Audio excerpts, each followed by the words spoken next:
41장의 말씀은 하나님의 구원 계획이다라는 말씀으로 우리 지난주에 우리 함께 배웠습니다. 요셉이 술 관원장의 꿈을 해석해주고 그가 자신이 구해주기를 기다렸지만 그 술 관원장은 그것을 잊어버리게 되었습니다. 이것이 하나님의 은혜다라고 하는 말씀을 우리가 함께 나눴었죠. 왜냐하면 이 요셉이 이 술 관원장에게 청탁한 것은 상당한 위험한 일이었던 것입니다. 또한 그것도 하나님께서 기뻐하지 않았었지요. 2년 세월이 흐르난 다음에 바로가 꿈을 꾸게 되었지요. 7마리 아름답고 살진 암소가 이제 강가에 올라 풀을 뜯는데 정말 파리하고 보기도 흉측한 7마리 또 암소가 올라와서 이제 이 7마리 살진 이 암소를 잡아먹는 그 꿈을 꾸게 된 것입니다. 그리고 다시 잠이 들었는데 한 줄기 무수하고 충실한 7이삭이 있는가 반면에 동풍에 바짝 마른 이 7이삭이 올라와서 풍성하고 충실한 이 7이삭을 삼켜버리는 그 꿈을 꾸게 된 것입니다. 자, 이 바로가 이 꿈을 꾸고 얼마나 번잡해합니까? 그래서 애굽에 있는 모든 점술가와 현인들에게 불러서 자기의 그 꿈을 이야기해주고 그 해석해주기를 원했습니다. 그랬더니 오늘 이 사람들이 이 꿈을 풀지 못하고 이 사람 얘기 저 사람이 다르게 얘기하니까 이 바로가 정말로 너무나 번잡하게 그 마음의 혼동이 오게 된 것이죠. 이때 술 맡은 관원장이 이제 자기가 감옥에 있었을 때 요셉이 자기의 꿈을 해석해 준 것이 기억나게 된 거예요. 그래서 오늘 바로에게 이 요셉이라고 하는 이 사람이 이제 나의 꿈을 해석해 주어서 내가 이렇게 복직이 되었습니다 라고 얘기한 거예요. 그러니까 바로가요, 그 번잡한 마음이 얼마나 강했던지 그 즉시로 오늘 요셉을 불러서 요셉을 통해서 그 꿈의 해석을 듣고 그리고 오늘 이 요셉이 애굽의 총리가 되었다는 말씀이 오늘 여기에 기록된 말씀입니다. 그럼 이 꿈을 누가 기획했을까요? 라고 하는 것입니다. 이 꿈을요, 우리 하나님께서 기획하고 계획했던 것을 우리가 볼 수 있습니다. 오늘 본문의 말씀이 25절과 32절에 그러셨잖아요. 요셉이 바로에게 하르되 바로의 꿈은 하나라. 하나님이 그가 하실 일을 바로에게 보이셨고 32절에 이 일을 하나님이 정하셨다라고 하는 것입니다. 그래서 하나님이 이 꿈을 계획하시고 그 꿈대로 하겠다는 그 의지를 나타내신 것이지요. 그러면 하나님 이 꿈을 왜 계획하셨을까 하는 것입니다. 자, 이 꿈은요, 우리 하나님께서 요셉을 구하기 위함이다 라고 우리가 배웠습니다. 우리가 시편 109편 17절에서부터 20절의 말씀은 이제 이 요셉에 대한 말이라고 말씀했죠.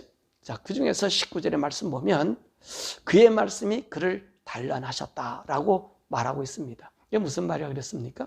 요셉이요, 이유 없이 감옥에 들어갔습니다.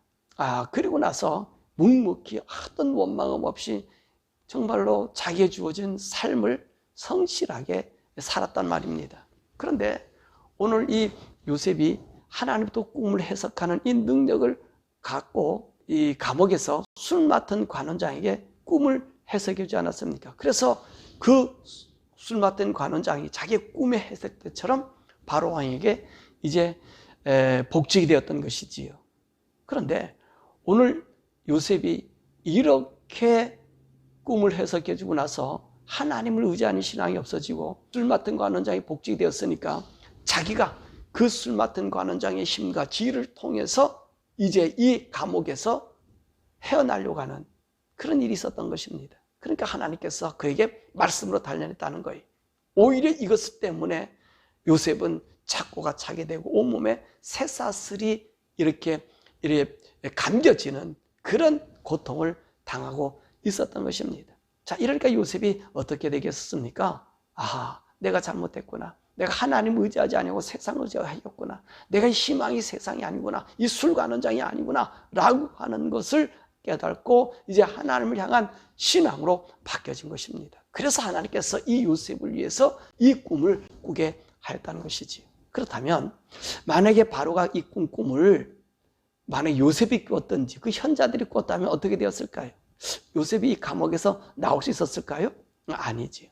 아니란 말입니다. 그래서 하나님께서는 하나님의 방법대로 바로에게 꿈을 꾸게 하셔서 요셉을 구출하는 그 일을 행하게 되었다는 것입니다. 자, 뿐만 아니라 하나님은 요셉에게 그 꿈을 이제 해석하고 그 꿈을 어떻게 이룰 그 비법까지 이야기해주고 있었다는 것입니다. 그 꿈의 해석이 무엇이었습니까?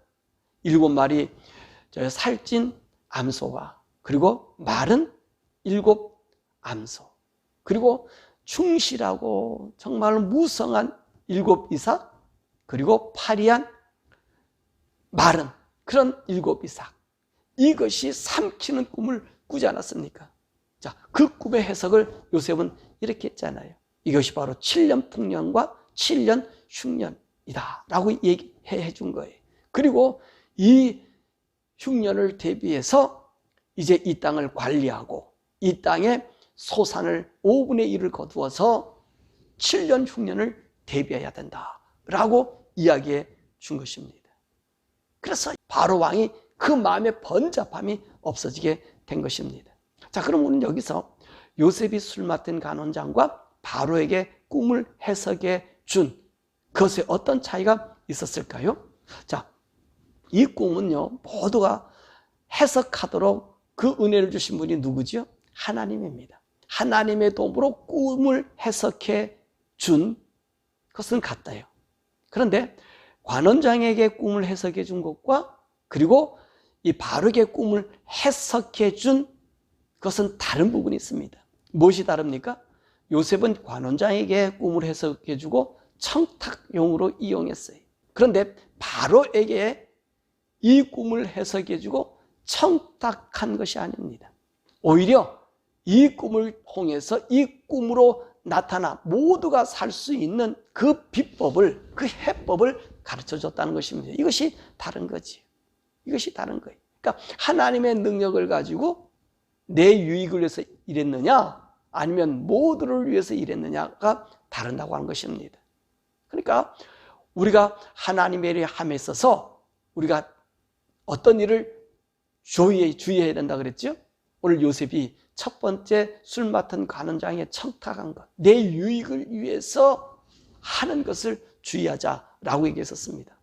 그래서 우리가 하나님 일을 하는 것 같으나 다 대부분 보면 하나님 주신 은혜를 가지고 내 일을 한다고 하는 것이지. 이렇게 이 요셉이 청탁용이 아닌 하나님의 지혜를 하나님으로 드러내니까 어떤 결과가 우리에게 나타났죠? 2가지가 나타났다 그랬습니다. 첫 번째로는 요셉을 현인의 반열에 올려놓았다는 것입니다. 왜 현인의 반열에 올라갈 수 있었다 그랬죠? 바로의 꿈과 앞일을 알 수 있는 것은 그 당시의 현인들과 이 점술가들 아닙니까? 이것에 의해서 바로가 이제까지 살아왔던 거 아니에요? 또 그 사회가 또 그런 사회고요. 그러니까 이 점술가라든지 현인들은 이 애굽의 운명을 쥐고 있는 핵심 요인들이며 지식인들이었지요. 근데 이들이요, 끝내 답을 내지 못했잖아요. 근데 요셉은 그 답을 내었다는 것입니다. 그러니까 오늘 바로는 이 꿈을 푼 요셉을 모든 현인보다 높은 자로서 인정해 줬다는 거예요. 그러니까 요셉은요, 이 현인들의 모든 점술가들의 우두머리가 된 거죠. 두 번째로요, 이 꿈의 해결책을 내놓았는데 오늘 요셉이 현인이고 또 지혜자고 총명자니까 이보다 능가할 자가 없다는 거예요. 그래서 오늘 모든 사람들 앞에서 이 환난을 대비할 총리로 지명하게 되었다는 것입니다. 그러니까 하나님은요, 요셉을 감옥에서 끌어낼 뿐만 아니라 모든 사람을 다스릴 수 있는 지도자로 만들어 주었다는 것입니다. 이것이 다른 거예요. 그렇다면 오늘 우리가 이 말씀에서 배울 수 있는 것이 뭐지요? 하나님의 사람은 하나님의 방법대로 내 유익이 아닌 하나님의 뜻을 세우는 사람이 될 때 하나님이 그에게 뛰어난 은혜를, 세상이 감당하지 못할 은혜를 베풀어 주신다고 하는 것입니다. 그렇다면 하나님께서 이 말씀을 통해서 우리에게 나타내 주시려고 하는 것이 무엇입니까? 많은 사람들이 오늘 이 말씀을 통해서 많이 인용하고 설교하는 내용이 뭐지요? 요셉이 총리가 되었다는 것입니다. 그래서 여러분 꿈을 꿔야 되고 또 비전이 있어야 되고 이렇게 비전과 꿈을 가지면 하나님께서 복을 주는 사람이 됩니다. 그렇게 얘기하는 거예요. 그런 일들이 많이 있지. 또 우리가 예수를 믿으면 우리 예수님께서 나의 죄를 다 청산해 주셨기 때문에 여러분 어떤 삶 속에서든지 간에 여러분은 승리자로 만들어줄 것입니다. 성공할 것으로 만들어줄 것입니다. 그리고 모든 사람들 앞서 나갈 것입니다. 라는 이런 믿음에 동료하는 말로 우리에게 말씀하는 말씀입니다. 그런데 이 말씀 다 맞지요. 꿈과 비전 맞죠. 우리가 하나님 믿으니까 꿈이 있고 비전이 있는 거죠. 그건 맞습니다. 그런데 이 말씀을 우리가 계속해서 보고 오는 이 말씀을 흐름을 보면 그 말씀이 아니라는 것입니다. 이 41장의 말씀은 하나님께서 오늘 이 인류를 어떻게 이스라엘 민족을 통해서 구원하실 수 있을까라고 하는 것을 보여주고 있는 말씀인 것입니다. 하나님께서 아브라함을 통해서 12명의 아들을 주지 않았습니까? 그리고 하나님께서 그 아브라함에게 언약하시고 그 이삭에게 맹세하시고 그 요셉을 통해서 이 나라를 세워가지고 이곳에 여인의 후손인 하나님의 구원의 메시아를 보내주시겠다고 하는 그 말씀을 우리에게 해주고 있는 거거든요. 그러니까 이 요셉이라고 하는 사람은 정말로 특별한 사람 아닙니까? 이 이스라엘 가문 쪽에서 특별한 사람 아닙니까? 이스라엘에서 나와서 이스라엘 백성뿐만 아니라 온 인류를 구원할 이 메시아의 예표를 우리들에게 해주고 있는 것입니다.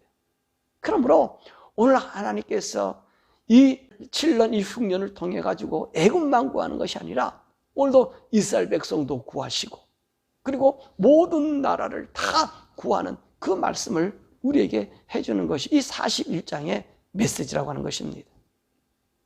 그래서 우리는 37장, 39장, 40장의 말씀을 배워오면서 하나님의 구원의 계획을 이 41장에서는 딱 요셉을 통해서 보여주고 있는 것입니다. 그래서 우리 예수님이 우리가 37장에서도 배웠었던 것처럼 어떻습니까? 요셉과 예수님이 서로 공통점을 가지고 있잖아요. 그러니까 우리 예수님이 이 땅에 오셔서 우리 인간을 구원할 때 이런 모습이 우리에게 나타난다는 것입니다. 그러므로 만민을 구원할 수 있는 분은 오직 예수님인 것을 나타낸다고 말씀하고 있습니다. 오늘 말씀을 맺으면 오늘 이 말씀을 통해서 우리는 한 가지 살펴볼 것이 있다면 우리 성도가 하나님의 사람이 어떻게 이 세상을 살아야 하는가 하는 것을 보여주고 있습니다. 성도는 이 땅에 요셉과 같은 사람이에요. 그래서 우리가 이 세상에 살고 있지만 우리 성도는 이 세상이 아니라 하나님의 나라 백성처럼 이 땅에서 살아가야 하는 것입니다. 보세요. 요셉이 오늘 애굽 땅의 사람처럼 살아가다 보니까 오히려 감옥에서 또 고통당하는 일을 당하잖아요. 근데 거기서 벗어나니까 하나님이 그들을 위에 세워서 그들을 구원하는 자로 만들어 주었다는 것입니다. 그러니까 다른 삶을 살았다는 거지요. 우리는 다른 삶을 살아야 되는 거예요. 우리 성도는 하나님의 뜻을 따라서 이 땅에 살지만 다른 사람으로 사는 거예요. 그래서 사도들도 그렇고 바울도 그러고 무슨 얘기를 합니까? 우리는 이 땅에 이 세상에서 외인이고 나그네고 이방인처럼 이 땅을 살아가지만 우리는 하늘에 속한 자들이라는 거예요. 하나님의 나라가 있음을 보여줌으로 사는 거예요. 이 요셉을 통해서 하나님이 이렇게 역사하시는 것을 보여준 것과 같은 것입니다. 그러니까 우리 성도들은 이 세상에 살아가는 동안에 이 세상에 요동되면 안 돼. 이 세상은요 죄를 만들어 가잖아요. 근데 우리는 죄를 미화된 이 세상에 살아가는 것이 아니라 우리는요 하나님의 의를 나타내는 사람이에요. 그러니까 이 세상에서 모든 사람 죄가 아니라 해도 하나님이 죄가 되면 죄가 되는 거잖아요. 하나님 말씀에 어긋나면 죄가 되잖아요. 모두가 행복하다 해도 여러분 하나님을 떠난 행복함은 죄인 거예요. 이것을 보여주는 자가 누구입니까? 우리 성도라는 거예요. 그래서 바울은 갈라디아 6장 14절에 뭐라고 얘기했다 그랬습니까? 세상이 나에 대해서 못을 받고 나 또한 세상에 대해서 그러하다. 그렇게 못을 받고 산다. 왜냐하면 우리는 소속이 다르기 때문이라고 말씀하고 있는 것입니다. 뿐만 아니라 우리 성도는 지금 이 세상에 살면서 이 요셉 같은 존재라고 얘기했었습니다. 요셉 같은 존재. 그러면 저 요셉은요, 구약에서는 요셉은 예수님이 상징이라고 얘기했잖아요. 그럼 구약에서의 예수님의 상징은 누구죠? 여인의 후손으로서 예수 그리스도가 오심을 보여주는 상징이라는 말씀입니다. 그래서 요셉이 예수님과 같은 모습의 삶을 그 삶 속에 보여줌으로 모든 민족들에게 예수님이 메시아인 것을 알게 해주시는 거예요. 그렇다면 오늘 우리들은 바로 이 요셉 같은 사람이라 그랬습니다. 그럼 우리 요셉 같은 오늘 우리들은 어떤 사람이냐는 거지요.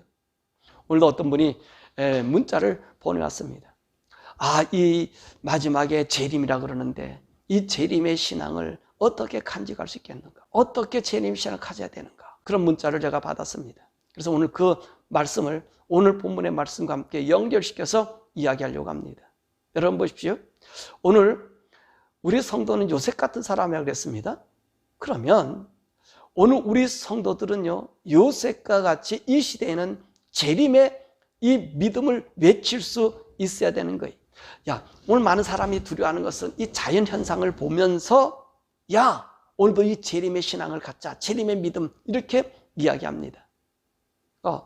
물론 그것이 예수님의 오실 징조인 것은 틀림없습니다. 그러나 이것들보다도 여러분, 오늘 우리는 이것을 아셔야 됩니다. 예수님의 재림이 여러분 1000년 뒤에, 10,000년 뒤에 있다고 해도 우리는 이 날마다 재림의 신앙을 가져야 된다는 것입니다. 이 재림은요, 우리 하나님의 또 다른 메시아의 신앙이라는 것입니다. 이게 무슨 말씀이라고 하면 이 초림의 예수님의 약속은 아담의 범죄로부터 약속한 여인의 후손으로서 예수의 어머니 마리아의 잉태와 탄생으로 끝이 난 거예요. 이 여인의 후손이 탄생한다고 하는 이것은 어디서 끝났어요? 마리아에게서 끝이 났단 말입니다. 여인의 후손으로 예수님이 오셨어요.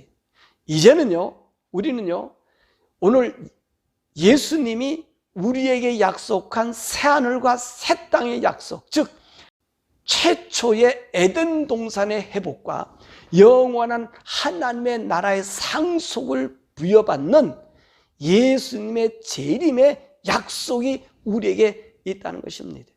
이 재림의 약속이 있는 거예요. 그래서 이 재림의 약속은 하나님의 심판과 아울러서 영원한 영생과 죽음의 심판을 말한다는 것입니다. 이게 무슨 말이냐면은 우리가 예수님의 초림의 예수님이 여인의 후손으로서 마리아에서 끝났다는 얘기가 무슨 말인지 아시냐면 그때까지 오늘 메시아 신앙, 예수님 오셔서 인류를 구원한다고 하는 신앙은 거기서 끝났다는 것이래요. 그러면 이제는 오늘 예수님을 통해서 이제는 어떤 것이 나타났습니까? 예수를 믿으면 구원받지만 예수를 믿지 않으면 영원한 심판이 임해도 정해진 거예요. 그리고 우리 예수님께서 뭐라 말씀하십니까? 오늘 내가 다시 오시겠다고 약속하신 거예요.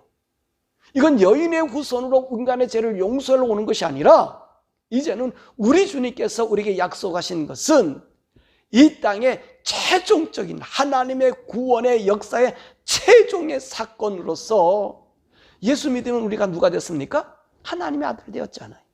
이 하나님의 아들됨을 이제는 세상에 공포될 뿐만 아니라 이 하나님의 아들 된 아들이 이 사람들이 하나님의 나라의 분봉왕으로 받는 영광의 날이라는 것입니다. 그러므로 우리의 재림의 신앙은 우리 성도의 최고의 희망의 날이기 때문에 이 믿음을 신앙으로, 즉 삶으로 살아가야 한다는 것입니다. 재림의 신앙. 이 재림의 믿음은요, 어쩌면 우리의 희망사항이요, 꿈이 될 수도 있습니다. 그건 무슨 말이냐면 모든 사람이 예수 그리스도에 나타날, 여인의 후손이 나타날 메시아가 나타나기를 기다렸습니다. 그들은 그것을 희망하고 있었습니다. 그런데 그 예수님의 메시아가 온 예수님을 얼마나 그분을 믿었습니까? 이스라엘 나라와 모든 사람은 믿지 않았단 말입니다. 그들이 원하는 메시아는 우리 재림의 예수님 그 나라를 사모했던 것입니다. 근데 여인의 후손 와서 어떤 일을 했습니까? 아담에게 가죽옷을 지어 입혔잖아. 하나님이 범죄했을 때. 그러지요? 그겁니다. 우리 죄를 씻어주는 메시아입니다. 그게 여인의 후손이에요. 우리 죄를 용서하는 그 메시아란 말입니다. 죄에서 해방시켜주는 메시아란 말입니다. 근데 이제는 우리는 예수님을 믿어서 하나님의 자녀, 하나님의 아들이 되었단 말입니다. 그리고 우리 예수님께서는 메시아는 떠나가셨어요. 그리고 그 메시아는 다시 우리에게 뭐라고 말씀하십니까? 다시 오시겠다고 말씀하신 거예요. 재림의 주로 오시겠다는 얘기예요. 그렇기 때문에 우리는요, 우리의 꿈은 재림의 믿음, 이 믿음은 꾸밀 수 있어요. 예수님이 오신다, 예수님이 오시면 이거 된다. 이것이 아니라 이제는요, 우리 재림의 신앙으로 살아가야 된다는 것입니다. 꿈꾸다가 끝날 수 있어요.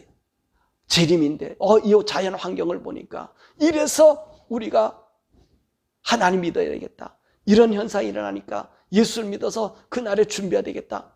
그런 거예요. 근데요, 우리의 재림의 신앙, 재림의 삶은요, 이 자연 현상이 일어나서 우리에게 어떤 위기의식 때문에 가져야 하는 것이 아니라는 것입니다. 이것과는 상관없이 가져야 한다는 것이에요. 자, 보세요.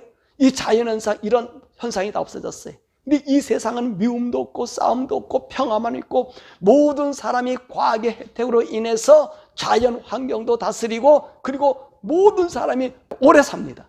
그리고 모든 문제 해결이 다 되었습니다. 그럼 우리 재림의 신앙을 잊어버릴 수도 있겠네요. 우리의 꿈 같은 것이 이루어졌으니까요. 아니란 말입니다. 우리는 이 재림의 신앙을 그런 이 세상이 아무리 좋아도 이 재림의 신앙을 지니고 살아야 한다는 것입니다. 이것이요, 예수님이 부활 승천하시고 나서서 우리에게 주어진 여인의 후손과 같은 언약이라고 하는 사실입니다. 왜 그렇습니까? 우리 예수님이 다시 오시겠다고 약속하셨고 우리를 천국으로 데려오신다고 약속했기 때문에 재림의 믿음은 우리 삶 그 자체가 되어야 된다는 것입니다. 자체. 그러니까 이 세상이 환난이고 어려움이 오고 이상한 징조가 나타나서 재림의 신앙을 준비하는 것이 아니라 이 땅이 아무리 좋아도 여러분, 우리는 다시 오실 주님을 고대하고 살아야 되는 거예요. 이건 우리 속에 있는 하나님의 약속이라는 것입니다. 그러므로 우리 성도는요, 재림 신앙, 재림의 삶 그 자체가 날마다 이루어져야 하는 것입니다. 그러면 이 재림의 신앙을 어떻게 받을 수 있고 유지할 수 있냐는 것입니다. 그렇잖아요? 자, 그러면요, 우리가 재림의 신앙을 받을 수 있는 것은 예수님을 나의 구주로 믿고 성령을 받으면 됩니다. 성령을 받으면 돼요.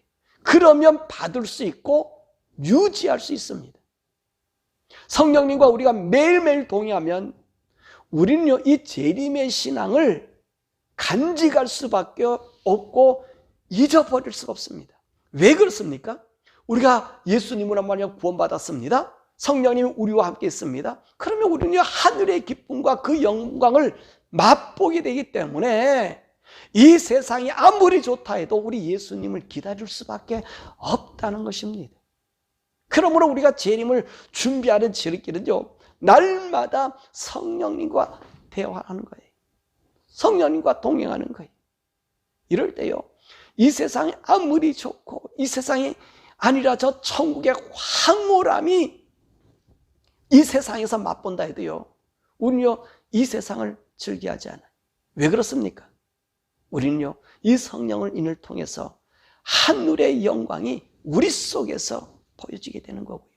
그렇기 때문에 이 세상이 아무리 좋다 해도요, 그저 영원한 하나님의 나라, 그것과 비교할 수 없기 때문에 우리 주님의 재림을 사모하게 되는 것입니다.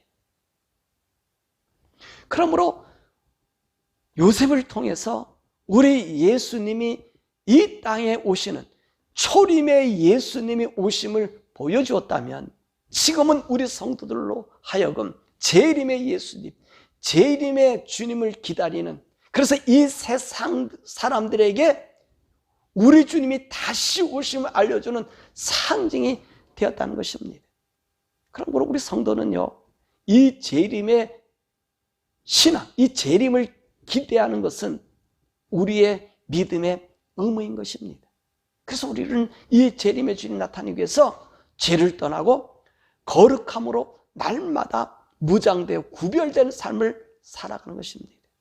이럴 때요, 하나님은 요셉과 같은 은총을 우리에게 베풀어 주시는 것입니다. 여러분, 재림의 신앙? 막 전쟁 나고 폭풍 나고 질병 나고, 그건 한 현상이지만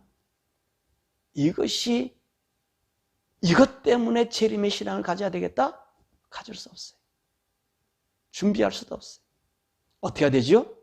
여러분, 예수님을 구주로 섬기시고 구주로 믿으시고 나의 죄 용서함 받은 거룩한 자인 것을 알게 되고, 그렇게 되면 여러분, 성령님 우리 속에 들어오셔서 하늘 세계를 보여줘요.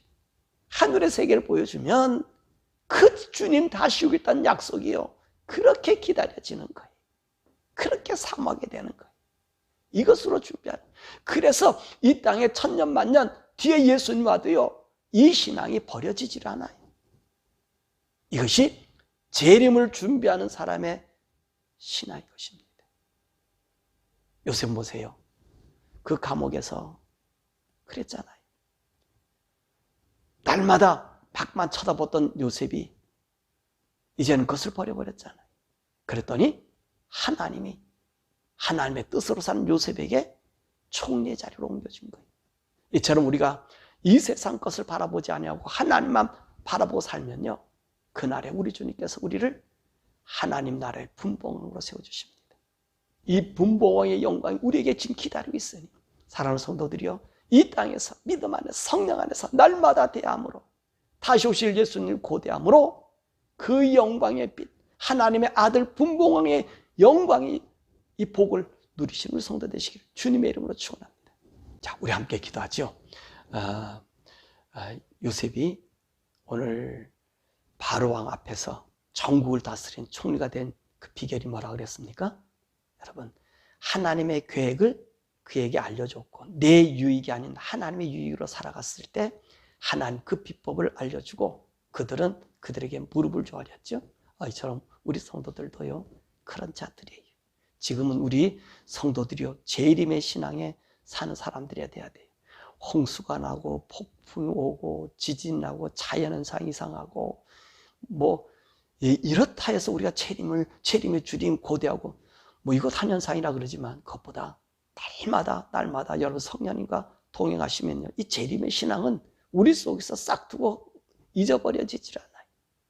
이 재림의 신앙, 이 재림의 영광 얼마나 큰지, 얼마나 근엄한지 성령님과 날마다 동행하면서 하나님, 내게 주어진 이 마지막 시대에 믿음의 의무인 재림의 신앙, 재림의 믿음을 증거하는 자가 될 수 있도록 나를 통해서 하늘의 세계가 내가 보고 있음을 저들도 알게 해달라고 우리 주여 부르고 기도하시겠습니다. 주여!